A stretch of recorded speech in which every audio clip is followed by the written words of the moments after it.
Okay, Algebra 1 fans, our topic for today, this is section 3-4, graphing lines in slope-intercept form.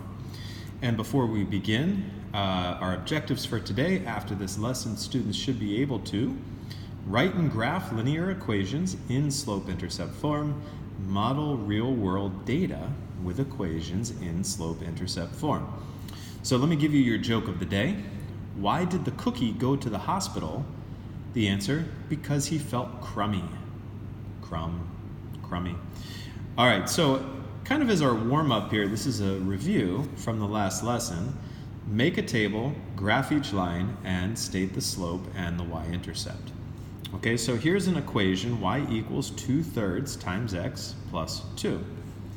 And in your table here, we have four x values, -6, -3, 0, and 6.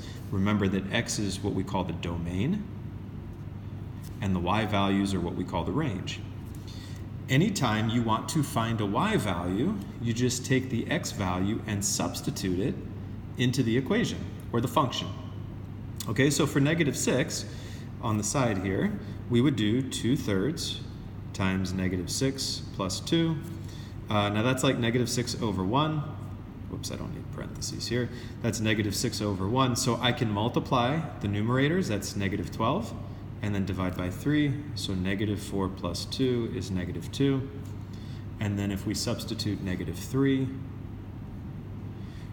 what you should do here is pause the video, you go ahead and do both of these, and then see if you agree with me. This will be -6 divided by 3 is -2 plus 2 is 0.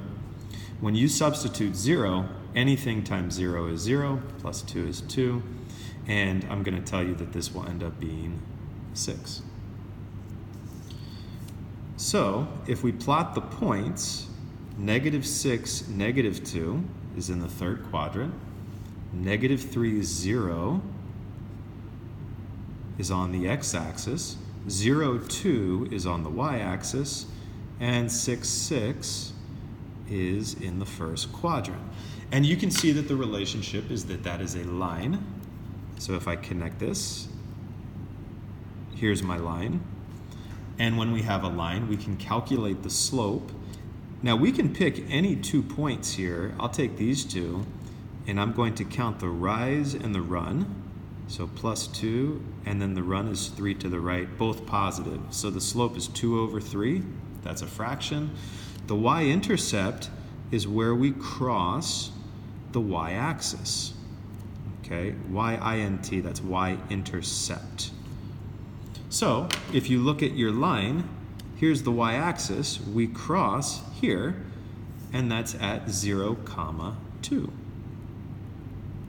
So notice that the slope is a fraction. We always write it as a fraction, but the y-intercept is an ordered pair. It's x, y. Now, something that you may notice, if we look at the equation, I actually see the number 2 over 3 here. That's the slope. And I see the y-intercept here.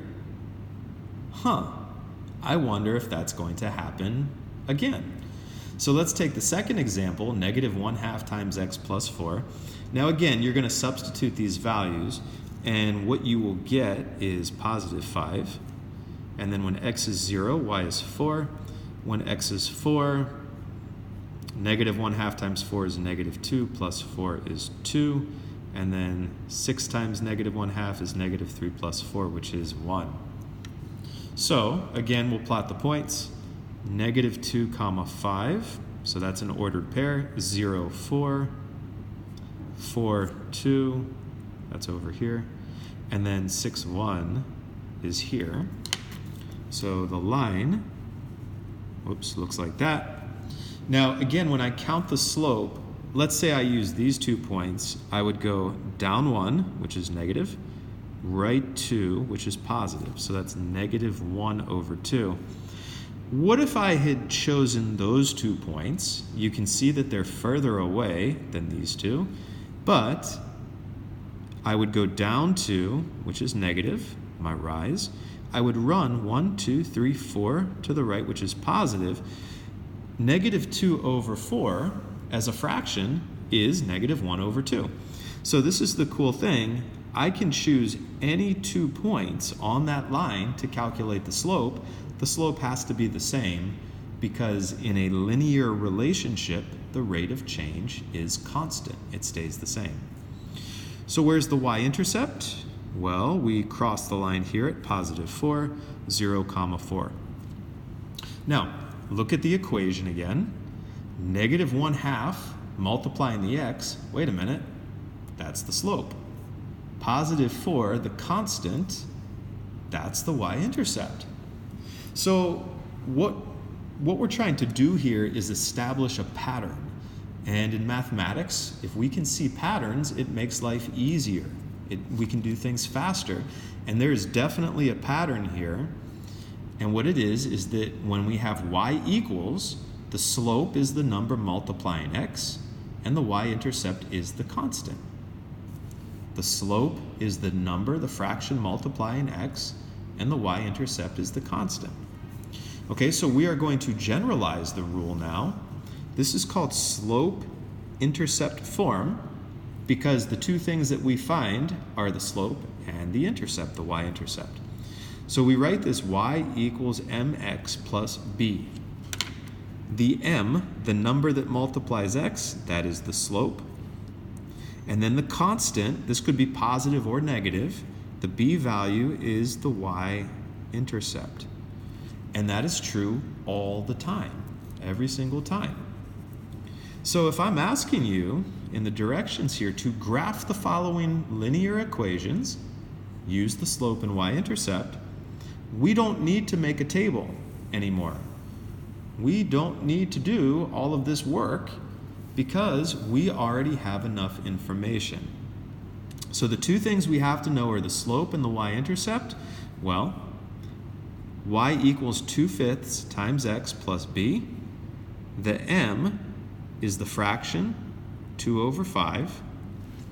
The y-intercept is the constant. This is positive 3. So the y-intercept, or you could just say b equals 3. So to graph, we're going to start with the y-intercept, which is at 0, 3. And then we're going to use the slope to move to a different point. We need to have 2 points so that we can connect our line. If the slope is 2/5, that means we rise 2 and we run 5 when we're on the line. Since this point is on the line, we can start here and we're going to rise 2, positive, and run 5, positive. And that's a second point, and then I can draw my line. And that's it. We don't need a table of points to be able to do this because we see that there's a pattern here. In number 4, y equals negative 4/3 x minus 2. Now, when I write the slope is the fraction, the coefficient multiplying the x. I'm going to think of that as negative 4/3. I will put the negative in the top, in the numerator. Now, the y-intercept is negative 2. The b value is, in this case, a negative 2. So what we'll do, we go to the y-axis first, we find the y-intercept, which was negative 2, we plot that. Now the slope is negative 4/3. Remember, the top value is your rise, your up and down. In this case, we would go down 4, so from here, down 4, and then we would go positive 3 for the run, which is right. Down 4, right 3, and now we can draw the line. Now you'll see that we almost run off the graph. What if I had thought of the slope as 4/-3? Is it wrong if I put the negative in the bottom? And the answer is no. If I did this, then I would go up 4, and this would be left 3. Now look at what happens here. Up 4, left 3. Here's the point. Notice the point is still on the line. So I can connect this. It is up to you how you like to do the rise and run. So I can go down and right or up and left, but it puts me on the same line. In the first example, in number 3 here, instead of going up 2 and right 5, we could have gone down 2 and left 5. See? Still on the line. Okay, so that's kind of cool. The thing you need to remember, and this is where people will get confused, the slope is not an ordered pair. It is not the x value is -4 and the y value is 3. I'm not starting at 0, 0 when I'm counting slope. I'm starting at the y-intercept. So I start from here. I start from here. In number 5, y equals -3x. Notice that we don't have a b value. Well, that means it's 0. Your y-intercept is 0. So that would be at the origin. The slope is -3, but I'm going to write it as a fraction, -3 over 1. Remember that slope has a rise and a run. So -3 over 1 means we go down 3 from the y-intercept, and then +1 is to the right. And there's our line. Okay, so it's very important that you can't forget that, hey, there is a run there. Now, if we flip it on the back, there are a couple of special types of equations if we have y equals a number and if we have x equals a number. And these are actually very quick. Y equals 4 means that every y value is 4. So if I pick a random x value, let's say x is 2, the equation tells me that the y is 4. If x was -3, the y value is always 4. So if I plot that, 2 comma 4 is there, -3 comma 4 is here. Notice that if we connect these, what we get is a horizontal line. So the way that I remember this, and I actually had a student teach me this one time, Hoy-Vux, H-O-Y-V-U-X. H is for horizontal, that means left and right. The slope of a horizontal line is 0, and the equation is y equals a number. In this case, y equals 4. So all I have to do is look at the y-axis, here's 4, and then draw a horizontal line. As a different equation, I'll pick another one. Let's say y equals -2. Well, y equals a number is horizontal. So on the y-axis, here's -2.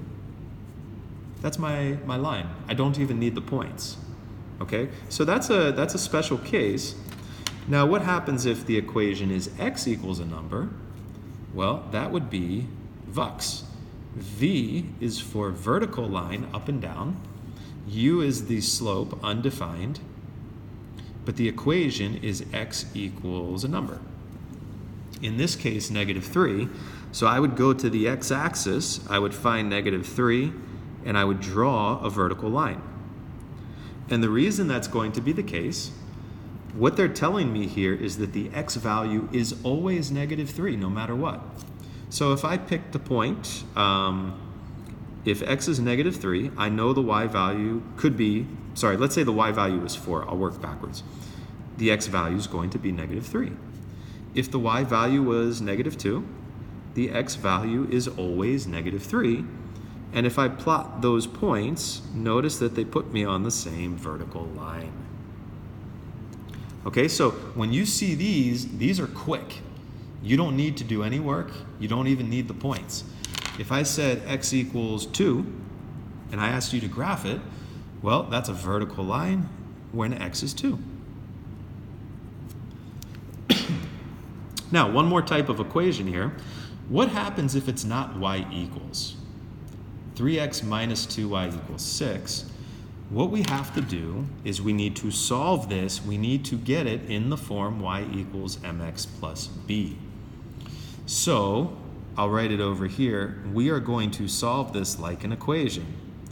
Now in the last chapter, we looked at these where I would move the 3x to the other side. To move a positive 3x, I would subtract.